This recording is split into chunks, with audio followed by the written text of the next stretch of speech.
today I could do my distribution class for you guys. I found my old distribution class slideshow, and we will go through it. I want to go through some of the poster art I was talking to you guys about, because as I always say, I'm a big believer in your assets are what going to sell your movie. Now, you want a beautiful movie, make a beautiful movie, get a good cinematographer.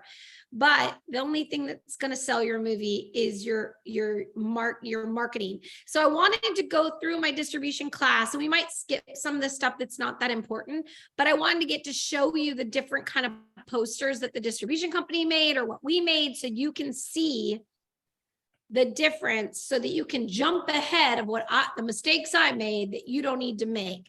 So this is, so you made a movie, now what? Which is everybody's question once you've made a movie.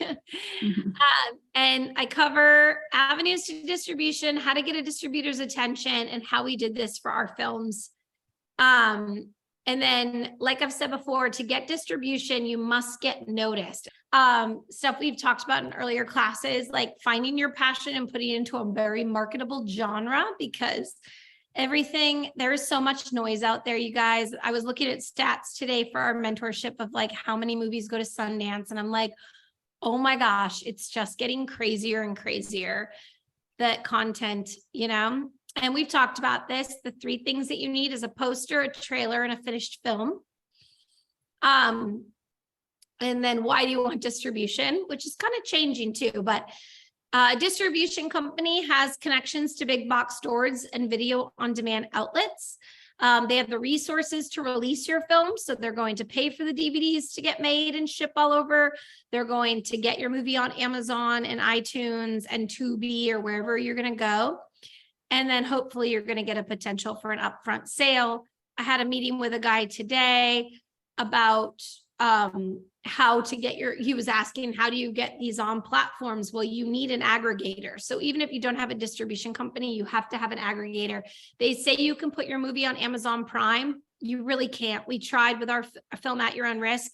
Amazon never accepted it. You need an aggregator or a distribution company. Can you tell us what an aggregator is? Is it like a sales agent or? Well, there's a couple different things. An aggregator is somebody who almost acts like a distribution company. INrich, I believe, is an indie company. I was trying to find the name of another company. There's a couple companies that you can use that they will act as your aggregator, and they put the movie up. They take a percentage of your film and you get the rest of the percentage. And John Kim, who's my sales agent at Your Own Risk, he acted as the aggregator. He got us to Tubi and he got us on Amazon, where we could not do that ourselves.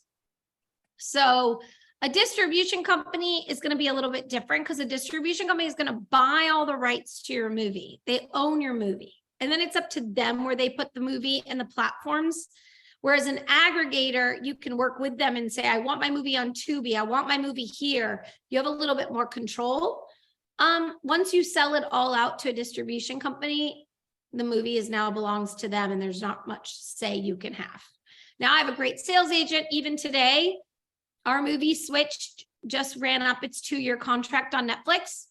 I'm on things, you guys, and I called my sales agent. I was like, Switched is still playing on PureFlix. You need to alert them, and they have to take it down or they have to relicense the movie. This is how much I'm involved in my movies, you guys. Like, they're pulling it, and they're probably never going to pull it until the distribution company says, oh, by the way, your contract's up. So every single one of my movies, I am extraordinarily aware of where they are, what's going, and I'm in very close contact with my sales agent. I want to know, right now I'm really trying to get Catching Faith 2 on Tubi, and I bug my sales agent every day saying, why is RLJ not putting Catching Faith 2 on Tubi? That's a platform, that's a way to make money.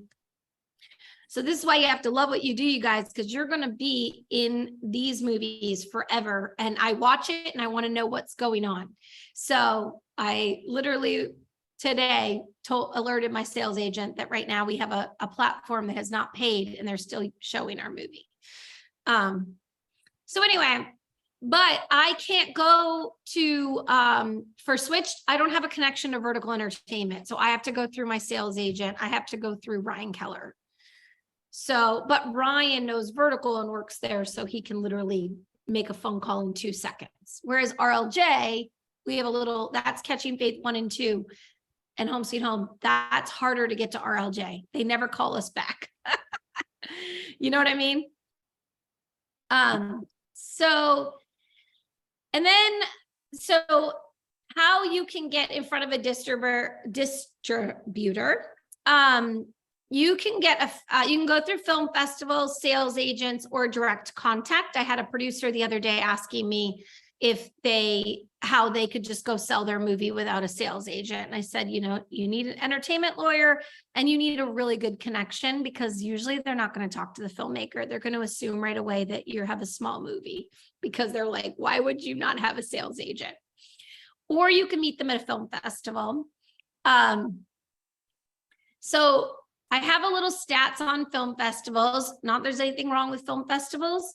They're really useful because there are distributors and sales agents, but they only attend the top tier film festivals. So we're talking Sundance, South by Southwest, Cannes, Toronto. Anything below that, they're not attending small independent film festivals. And if they are, they're probably very small as well. So, but you can get publicity from them and credentials galore, which I always say to people, when you make a movie, you have to decide what you want. Do you want to sell it? Do you want to recoup your money? Do you want to go to a film festival and get an award, get a laurel? It's really all up to what you want the ultimate goal of your film to be. Somebody might say, I made a movie and want to go to a film festival and get clapped for. That's enough right there. So one of the things I always talk about is busting the myth of film festivals, because I do think everybody thinks if I get into a film festival, I'm going to sell my movie and it's going to be amazing. Well, not necessarily, because a small number of films that get distributed through film festivals, only the top tier festivals have a large proportion of their films receiving distribution. And of course, you're competing, no worries, you're competing against the best from around the world. Also, just so you guys know, a lot of movies that go to Sundance don't even end up getting distribution because they're passion projects. They're indie movies like Women Talking. That's movies not making a ton of money. It's more of an indie drama. And I had a friend who got a movie that went to Sundance in 2011, and he was the only movie out of the next program that went on to see distribution.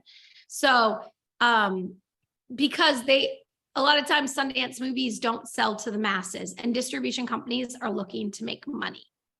So, I fixed this today. This is old. I went in and fixed it, but this is crazy, you guys. I was teaching this class a couple of years ago before the pandemic, and this is crazy. So I fixed it. I must have pulled up the wrong one, but a couple of years ago, Sundance was getting 4,000 submissions a year. Guess what they got this year? 16,000 submissions. I was like, whoa, in just a couple of years, it went from 4,000 to 16,000. And they only take I think this year they only took 111 movies. So people who are relying on a film festival to sell their movie, it's a very tricky place, because not only are you competing with 16,000 films to get into the best of the best, where the sales agents and distribution companies are, you better have an amazing movie. And my buddy who made the movie Bellflower that did get into Sundance, he built the cameras that he shot the movie on. He built a flame-throwing car. Everything in it was like this crazy creation from him. And that's how he got in, as somebody who didn't know anybody. And then I found out that Britt Marlene, who had Another Earth and Sound of My Voice in there, who I knew personally from acting class, I was like, girl, got 2 movies in Sundance. Yeah, I found out she knew the right people. So it was all about who you know. So these numbers are just so you guys can see how crazy. I'm sure the Tribeca numbers are even higher. You know, why they sell there, because the films, you know, and a lot of times film festival movies have star names in them. You see, like, you know, Michelle Williams walking the red carpet at Cannes because her movie's there. And you're like, wait a minute, that's not an indie movie. It has Michelle Williams, you know? But if you can get to one of these festivals, it's amazing and can be life-changing for your career. So, And then why films don't sell at small second tier, because distribution companies just aren't in attendance. I used to ask my sales agent, do you go to these places? And he's like, no. And then think about it. They have to fly all over the place and go to these, and it costs them money. So they are only going to go to the top places. And then a lot of them don't have like a star name, which we've talked about many a times. No matter what, like I'm Catching Faith, we put money aside to get Billingville. Having a star name is so important to sell your movie, especially nowadays, as competitive it is. So you don't get into a top tier film festival. Doesn't mean you're not going to sell your movie. Home Sweet Home, my first movie, got into 0 film festivals. I submitted to 15 film festivals and we didn't get into anything. And I was like, oh, what do I do with my movie now? That's where you can get a sales agent, which we've talked about sales agents before. You can get them on IMDb. You can reach out to them. And then one of the reasons you'd want a sales agent is because they have relationships with the distribution company. They only make money when you make money. We've talked about that. They know how the game works with distribution companies, and they charge a 10 to 30% off the sale of your film. So depending on your movie, they'll take a 10 to 30% fee off of the sale. So say you sell your movie for $20,000, they're going to take a 30% fee off of that. And then you see the other money. And we talked about this, finding a good sales agent with a track record. But I think this is actually really important is, you don't pay a sales agent up front, but what the cost that will occur to you is the cost for the design of the poster and trailer. They're not going to do that for you. You probably wouldn't even get the sales agent if you don't have it anyway. E&O insurance, I think we talked about that. Errors and omission insurance, it should go in your budget ahead of time. When you sell your movie in the US to any distribution company, you must have E&O insurance for your film. It's errors and omissions insurance. It protects the distribution company. If anybody comes back and says, that's my face in the background, I own that poster, anything in your movie, errors and omission will protect the distribution company from getting sued. It's really important. You don't need it for foreign sales, but you do need it for the US. And then of course, legal fees. Any legal fees that they're going to have, that's going to come out. Hopefully it comes out of the sale and you don't have to have any upfront legal fees to a sales agent. Also, you don't need E&O after you've sold it. You only need E&O as long as you own it, right? Well, you pay for the E&O insurance and then it goes into the distribution company it covers your movie. Sure, but if it's an outright buy, if they buy the movie. If they buy the movie, you have to provide the distribution company E&O insurance. For how long? I think it's I've never had to rebuy it. So you have to have it when you sell your movie. So RLJ bought Home Sweet Home. They wanted the E&O insurance that came with it. It probably covers you for a year, but yes, if they buy it, you are required to have the E&O insurance that covers your movie for them to buy it. Sure, at the time of sale, right? At the time of sale. I don't think after a year, they're not worried that after a year, no one probably even cares. No one's watching the movie anymore. But yeah, I haven't had to continue to provide it once it's sold. And I think it covers you. You might be able to get E&O insurance that covers up to 3 years or something. And it's not that much. It's not that much, but it's important. Yeah. Do I need a sales agent? Not necessarily. You can go directly to a distribution company. You can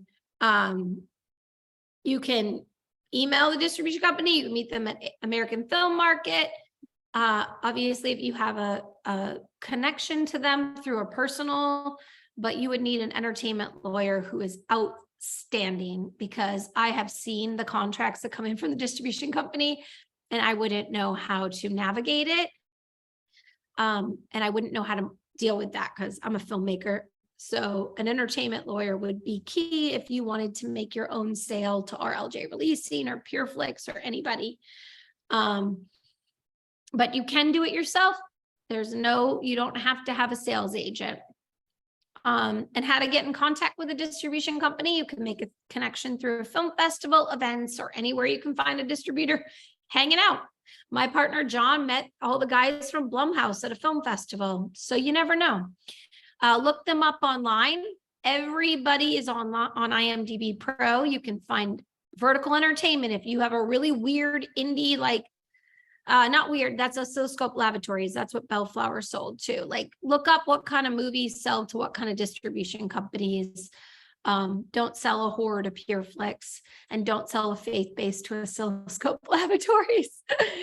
And then you can email them, call them. We talked about that the other day, that I got a meeting from Sony just by emailing the guy. But the biggest thing that we're going to get into next is that everybody in this business is in it for the money. Okay. The only person who spends money is your audience. So your distribution company is looking to, how do I make money off this movie? The sales agent's looking, how do I make money off this? And even a film festival is looking at, can I sell tickets to this? So your job is to show them, how can I make you money? And that is where we're going to go into next. And you need to think of your film as a product. And we've gone through this in the past classes of like your log line, your pitch, your marketability. You have to show a distributor how they might market your product, not your film. And you have to pretty much hand them the marketing, and they go, oh, now I get how to market this movie. And so we're going to go through posters. I really want you guys to see how much a poster is key to selling your film, and should do the following. Gives distributors an idea of how to market your film, show off assets like talent or concept, and be clear, which we've talked a little bit about. We've talked about the fact that we have learned that posters sell your movie. In fact, when I told you guys, when Tubi looked at Your Own Risk, John Kim said the only reason they took that movie was because of the poster, because it is $1,000 indie movie with two girls walking in the desert. And then you want to make sure that your primary goal for the poster, getting a distributor's attention, it's dependent on them seeing how your film can make them money. So a well-designed poster gets their attention. A poster that speaks clearly to a particular audience gives the distributor an idea of how to market your film. We've said this before. Don't ever say your movie's for everybody, because that doesn't sell. Anything that's for everyone's going to fall flat and sell to nobody. Be strategic. I'm going after this audience and they'll buy my movie. So I just wanted you guys to see, this was a friend of ours made this poster for Home Sweet Home. This was my first thriller that I made for 10,000 all in with 5 friends in the desert. And this is what my friend made for us. Thank goodness that I met Dog and Pony Creative, and I hired them, and I worked very closely with them. They made a teaser poster and a payoff poster. This was the teaser poster. Already the quality is so much better. And then this was the teaser poster. And, you know, things have really changed a little bit. When we used to do teasers, it was because you do a press release where you'd send out a teaser poster to get press excited to run your press release. And you wouldn't want to give the payoff poster just yet. That's not really a thing anymore. I think now it doesn't really matter, but this was back 8 years ago. And then this was the payoff poster. We wanted it to be a woman alone in the desert walking to a house with an axe. Also, this poster was made thinking we would go theatrical. We didn't go theatrical. So obviously right away, the difference between our friend's poster and a poster company's poster is night and day. And then we sold this movie, as you guys know, directly off this poster. And this was the poster that the distribution company made once it was sold. Clearly, we did not go theatrical, so they're going to move everything closer to the image, and they're going to make sure that in a DVD or just like a picture, you can see what's going on. And obviously that poster is amazing, and that's what they made. And I have the comparables, and this movie was on the shelves of Walmart, video stores. We got everywhere. And it's because we had a great piece of key art that Walmart picked up. And then funnily enough, we sold to the UK, and this was the poster that the UK made. Clearly they sell off of totally different, not what the movie's about, but you know, sometimes you guys, it isn't about always selling the exact story of your movie. You want to sell your movie. So clearly the US and UK sell a horror movie very different. Sex sells in the US and men who are scary in the UK. I don't know, but that the UK released our movie in grocery stores, and we actually, like, the equivalent of Walmart we got in the UK. So we were stoked. So again, I always say, don't hire a friend, don't skimp out on it. Professional posters are key. And so I'm just going to show you the 3 posters.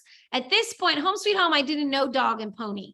Now I knew them. They read the script. I hired them before we made Catching Faith.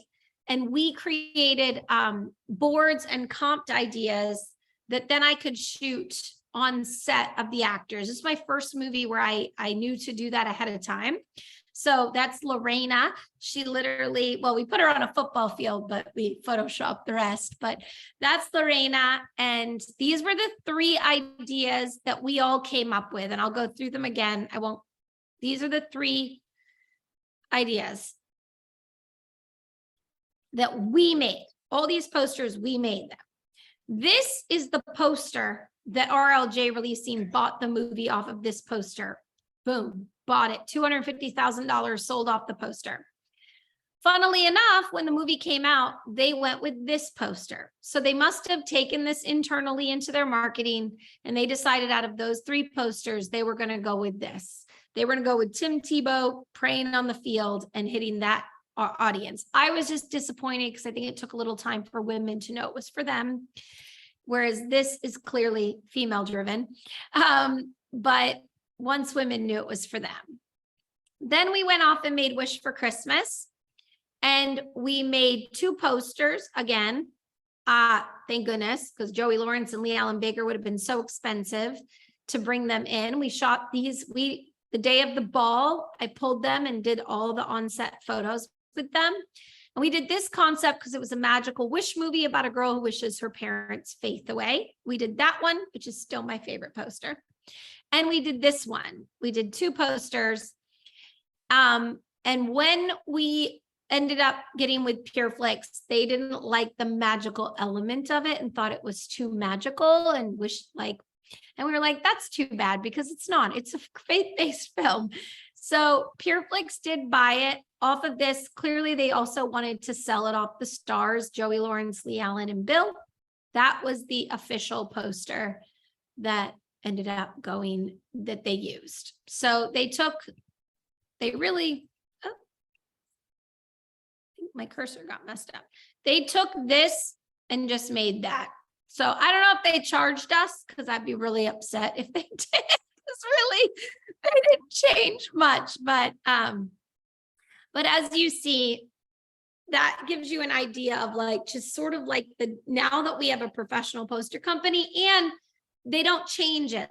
Even Dog and Pony have gotten better, that now our all of our posters are pretty much getting sold and used now. Even switched, I don't have those up, but that one sold and they used and same with The Greatest Inheritance. So we're all growing and getting better and learning what they like. And then, we talked about the poster goals.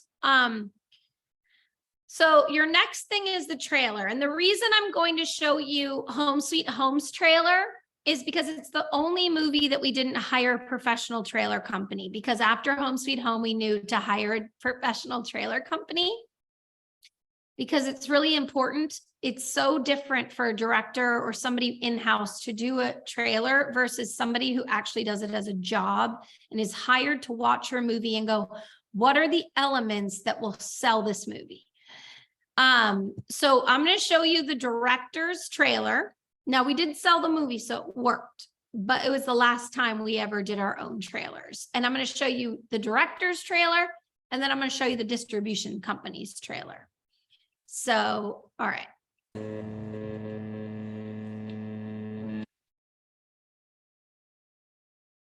I'm getting evicted. I don't have anywhere to go. What about Mom and Dad's house?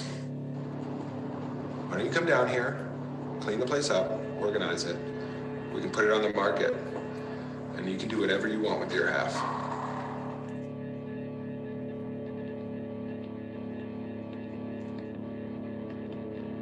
I want it.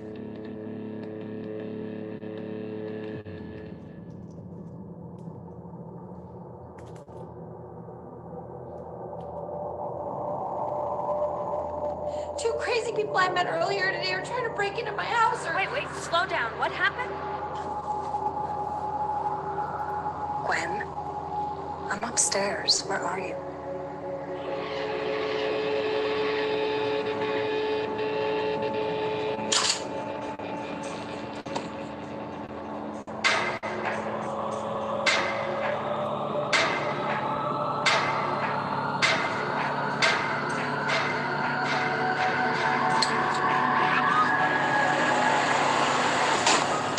You can run, but you can't hide.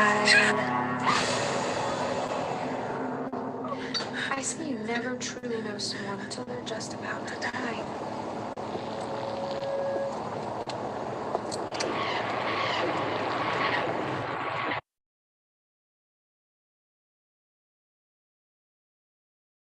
So that's the director's trailer.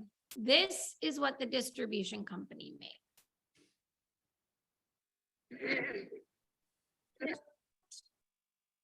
Naomi, when? I'm actually coming into town.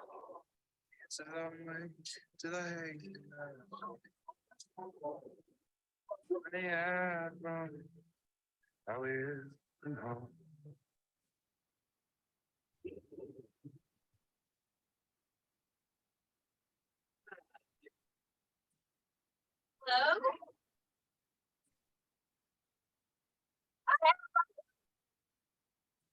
You're crazy because you're gonna break into my house.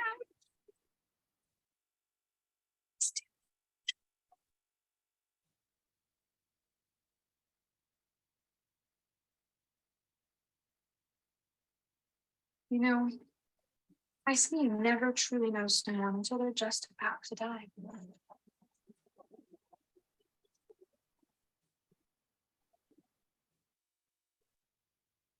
You can run, but you can't hide.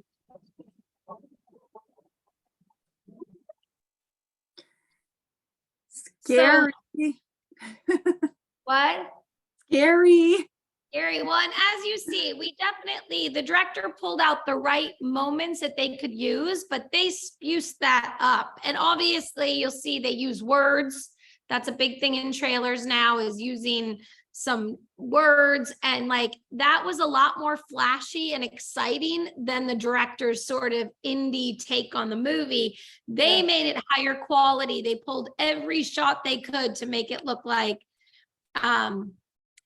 but I mean, the good thing that we did with our trailer was at least give the distribution company an idea of what to pull and use. They use a lot of the same lines. I have a gun, like all that stuff, but they clearly made it flashier and would have sold more than what we did. So when we made the trailer, we did look at similar movies to our films and saw what worked in it. If you have to do it and you don't have the money to hire a trailer editor, and then analyze what worked for them, what moments, and then, you know, like we always say, you're never copying anybody, you're just borrowing and learning. And then, of course, consider hiring someone like a poster company, because the truth is, when you get to that part of the process, really what they're looking for, even the audience is looking at the poster, then the trailer, then they're going to watch your movie. And then, you know, we've learned many a times not to show an unfinished film to anybody, not to a film festival, not to a distribution company. We actually had a story that a company out of, I believe it was Brazil, was looking at Catching Faith 1. And Ryan was like, it's not ready yet to be seen. And they said, that's okay, we can look past it. They watched it, because it didn't have full sound and music yet. And they watched it and they passed. And a year later, the movie came out through a different company. And that distribution company came back and was mad at Ryan and said, that's not the same movie you sent us. And Ryan said, I told you it wasn't finished. And they were like, we're really upset because we want that movie. So we learned, never show an unfinished film. Even if they say they can see past it, they really can't. So, and then we've talked about this before, the first 10 minutes, the distributor would likely, will likely stop at 10 minutes and know if they're going to buy your movie. So make sure that those first 10 minutes are compelling. And that's the quick version of my class, but I really wanted you guys to see the old, the posters and kind of like the process we've been through with our movies and the learning and all that stuff. So that's good. I got it through in almost 30 minutes because I didn't want to take the whole time doing the class because we've talked about so many of those things, but I really wanted you guys to see the process of our posters, the trailer, because you know, you could have the most beautiful movie in the world, but if you don't have the assets, you won't sell it. And that's really what matters, you know, or you might not have the best movie in the world, but if you have great assets, you'll sell it. Yeah. So exactly. So yeah, questions. I had a question. It's not on really what you were showing today, though. Oh, go ahead. It was on the pitch. You talked about pitch decks, but you didn't really cover a verbal pitch. And I wondered if you might do that. I didn't talk about verbal pitches. Right. When you walk into a room and you're with somebody and you want to pitch your film to them verbally. Well, I always pitch it with my log line. So when I went in with Switched, I said, Switched is Mean Girls meets Freaky Friday. It's about two girls in high school. One's the bully, one's the girl she bullies. The girl she bullies prays that the other girl would know what it's like to walk a day in her shoes. And they wake up switched and they go on to find empathy and love and compassion for each other. That's what I would say. That's so your log line, who the protagonists and antagonists are, why that's an issue, why you care about them or don't, and then what happens at the end, and this is how it ends. Yeah, and it's really giving them right away the two movies. It's this movie meets that movie. Greatest Inheritance, I struggled with that because I didn't know what. Now I can use Knives Out, but I used that when it was out. So, you know, I think I can't even remember what comparables I used for Inheritance. So I just probably went in and said, it's about an estranged family that all returns home to bury their mother, but really to get their inheritance. And when they get home, they discover that their deceased mother has buried the deed to the estate somewhere on the property. And the first one to get it gets everything. And she leaves them clues and challenges that they have to do together as a family to find it. Ultimately, bringing her family back together and teaching them that the only thing we inherit on earth is the kingdom of heaven. So like that, like I say, like I can do all the pitches, like having them memorized, being able to compellingly say it. Mm-hmm. Honestly, I'll tell you, I've pitched a lot of movies, and the only movie I had a joint venture with was Identity Crisis with Aaron Miller and Ben Howard. And I never pitched them. I sent them a little pitch deck, which I could probably find for you, and the script. And I said, it's about and I wrote in the thing, it's about a shy science whiz in college. I never actually pitched them in real life.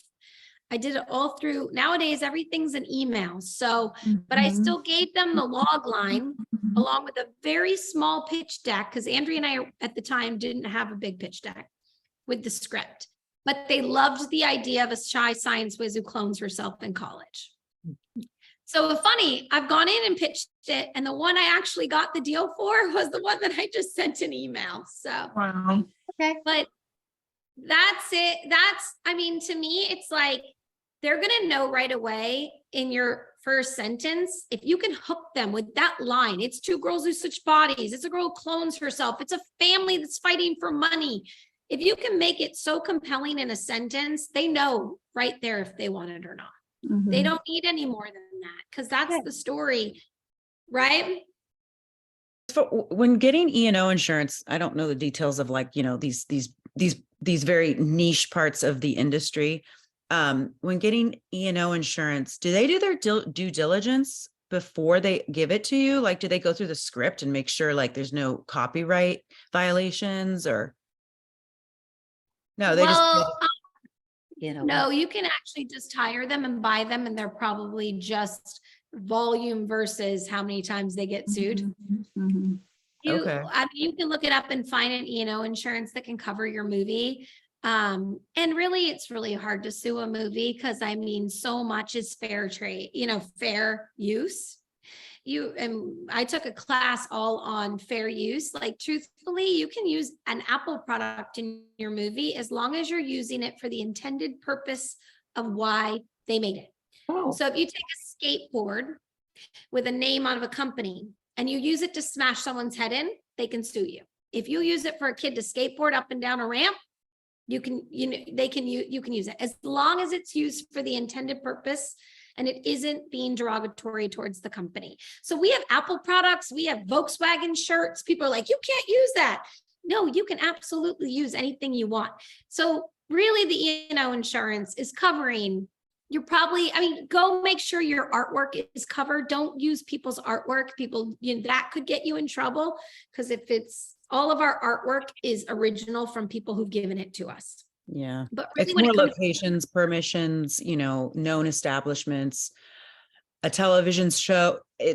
America's Got Talent is in the script, but if we changed it to like America Loves Talent, is it too close to home? I don't know if it's going to be too close. That's a good question. Can you say it and show it? I think you can say things. I said you can say Amy Grant in your movie. I mean, if you're not showing it, I don't know we're writing our script today and I wrote something that I was like, I think I'm allowed to say the name of whatever I want. Now, if you show the show, We do that's have to show the show. Yeah. Right. So you want to make sure it's you have not that we permission. would just go with America's Got Talent without getting permission. I'm wondering, and obviously you could find someone who's more expertise in this, how close you can get without it being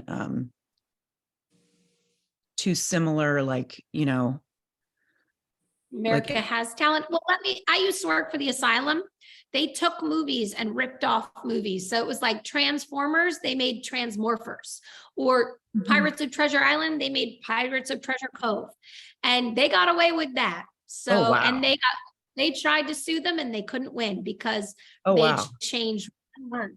Yeah, I did the Hitchhiker, which was based off the Hitcher. I mean, they literally stole, if you look up the asylum, I mean, it's not a nice thing what they did, but they got away with it and no one could sue them because they changed one word, one letter of the alphabet. So you could call America Has Talent and they probably can't technically sue you because also here's another thing. Titles are as free as the wind. We had this issue years ago. We made a web series called Alter Ego. And this man tried to sue us saying that we stole his idea and his title. And he became like a stalker. And we went to court in New Mexico trying to get rid of him. And the judge was like, you cannot own a title. It might not be smart to call it Coke or Star Wars, but nobody can own a title. Titles are as free as the wind. You can trademark it and you still don't own it. That was really interesting. On our court case. I have one more. I found out I'm reading this book, reading books, and apparently you can register your title with the MPAA, the Motion Picture Association of America. But you have to be a member, and it's not to like copyright it. It's to protect, because we have a very unique, cool name for our movie. It's to let other people know this movie's coming out. Don't use this title. But I think you have to become a member. How do you become a member of a producing guild? PGA, you just need to have a certain amount of features under your belt to get in. Okay, so that's not something. Okay, so it's kind of like as an actor, like you have to do an actual SAG thing to get. We have to make a movie. Right. Yeah. But I could get in it and I've never gotten in PGA because I think it's a waste of my money and I'm not giving them all my money because I'm like, why would I give them my money? They don't do anything, but you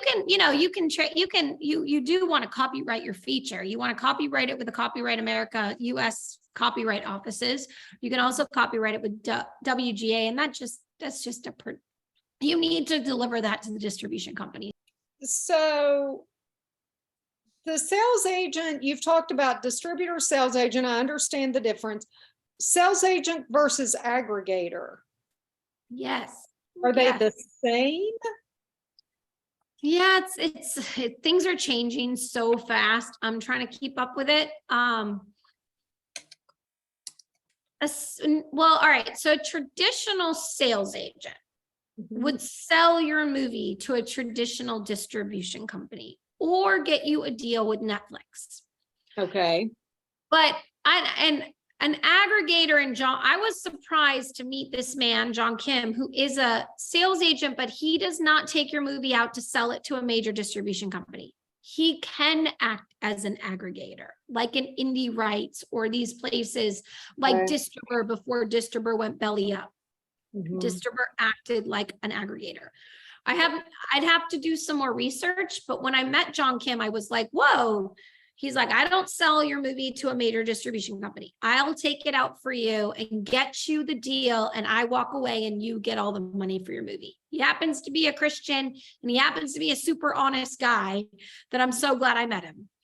So would you say it's better to have an aggregator? Because from what I heard you say before, a sales agent that sells it to a distribution company, you lose. It's like you kind of lose control. Not control, but I think first off, you should always set your movie up to succeed as best you can. So you could get a sales agent and say, I either want top dollar deal from a distribution company or I want Netflix or Hulu. And if we don't get any of those deals, then let's talk about where the movie goes next. okay.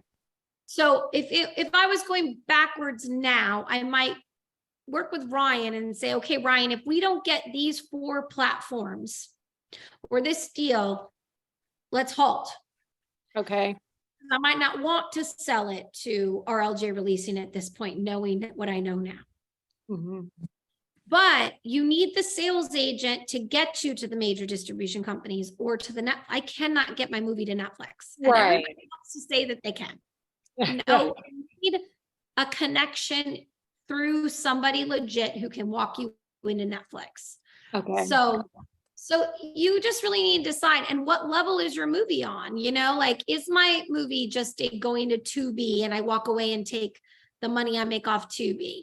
It really depends on what's your ultimate goal. So Okay. does an aggregator work with just digital release? Right. Most of it is just like getting you on Amazon, getting you on iTunes.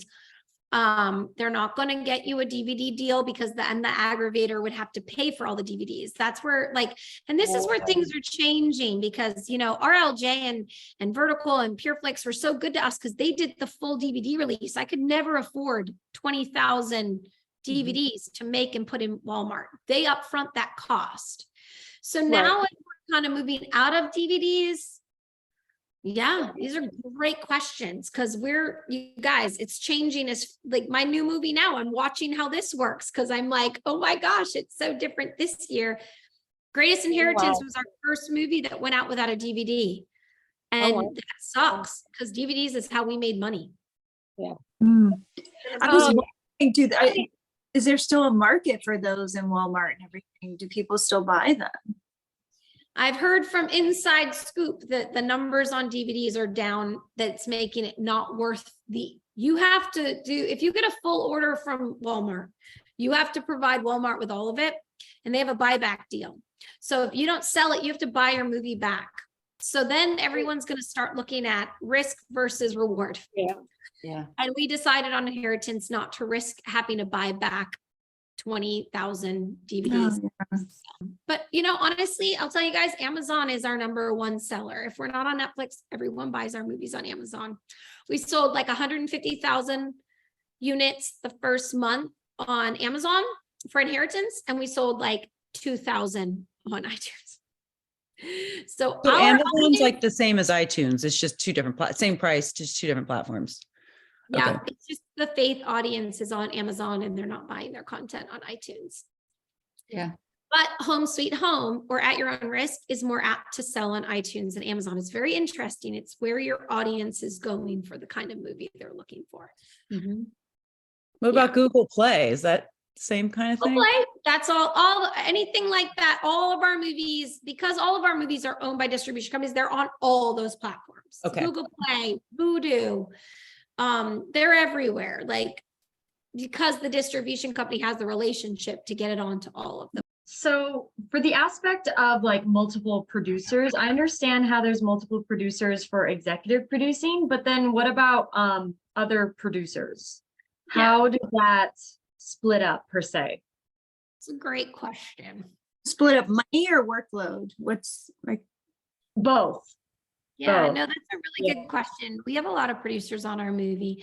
I'd love to get it down, but you have a line producer, which is super specific because they are in charge of handling the money. So a line producer is key. And then producer credits. Sometimes you give away producer credits, even if maybe somebody wasn't a producer. But so it just depends. I mean, we started so small that, like our new movie is being structured very different because I'm now working with an executive producer who is working with a producer who's really, really big in the industry. So we're not just throwing away around producer credits. I could do that on my indie movies because sometimes you give someone a producer credit because they did something remarkable and you needed them and you give them the credit. Okay. But it's a great question because especially since we made our own movies and we own everything, we can make the decision of like who gets a producer credit and why. And then, and then everybody does split up the work and it does help to have people who just all have to be there to make sure that everything happens, It's a really good question. As we move, like I said, I'm just so indie that like we sometimes give a producer credit, even if maybe somebody wasn't the producer. Okay. Okay. Yeah. You can do anything you want. When it's your movie, you can do anything you want. You can do anything you want.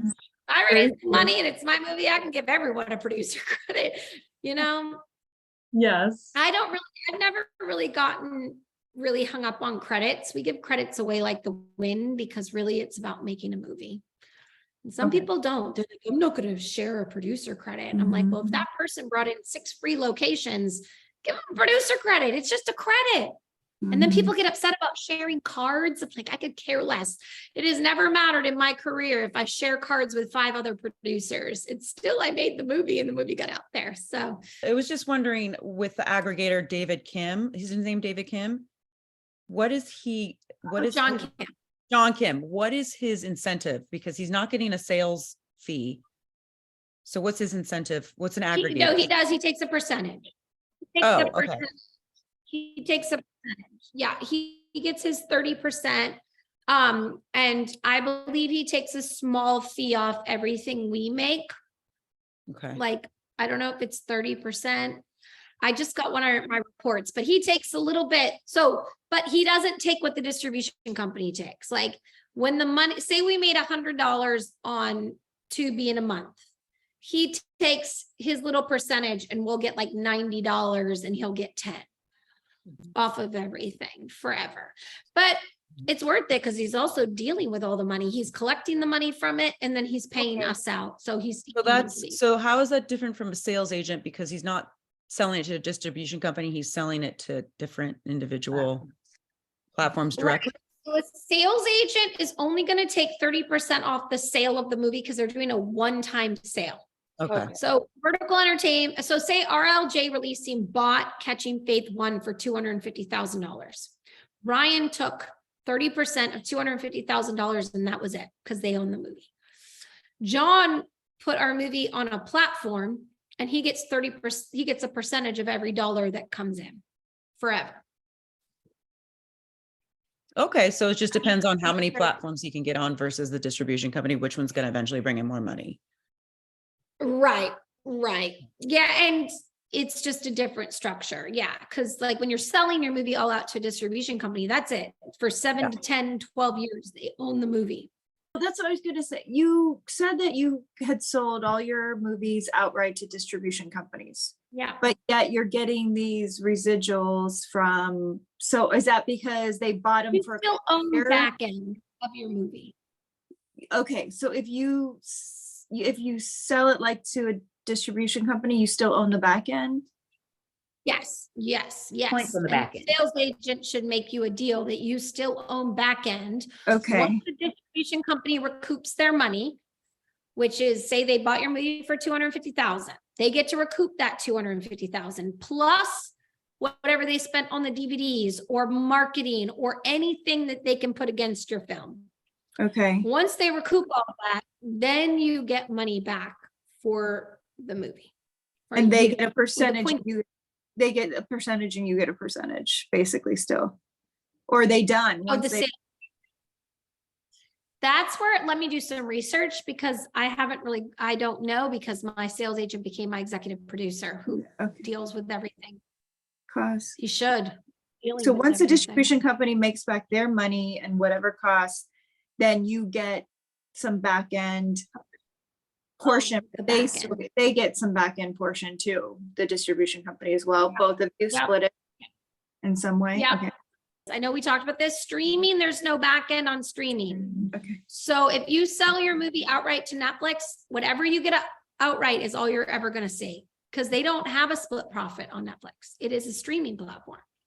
So Netflix used to license, but so many producers were unhappy that they were not seeing the money that they knew they should be seeing. I that licensed it Catching became not Faith worth them for 2 years for $75,000 and that's all we saw. And millions of people watched that movie. Yeah. That's all we got. But that's why if you can make a better deal, like, okay, they buy it for 1.5 million and they own it outright, and that's more than your budget, then you've recouped and made some money. That's Right. what we're trying to get a higher sale forever. Right. To recoup the money, because you're right, you're And- not. And so you're calling Netflix streaming, but not a Tubi or something that you're not counting that TV as? isn't streaming. TV is advertising video on demand. It is Adver- not, I shouldn't even said they have 64 million active views a month or whatever. They're not a subscription platform. Okay, You can watch it for free and you watch ads. Streaming, Netflix is SVOD, streaming video on demand. SVOD is like Hulu and Netflix where you're Subscribe. on there and there's no back end because it just goes to their subscribers. How do you reach out to agents in a professional way, that kind of thing, managers? And you're not going to get a casting director. I don't know, but we really want to attach a star, really want to attach a star if we secure the budget. Your Like a best bet is to get a casting director. If you want a big star, and you want them to take you really serious, the agent take you seriously, I would get a casting director. yeah. Even if we have an offer ready with like a deposit. You can try it on your own. Get Well, someone, but you don't want to mess it up because then you can't go back again, you can always go back again. There are no rules in this business. Especially if you bring No in money. rules. There are none. Yeah. Time. We'll let you go. A good one. Bye. Bye.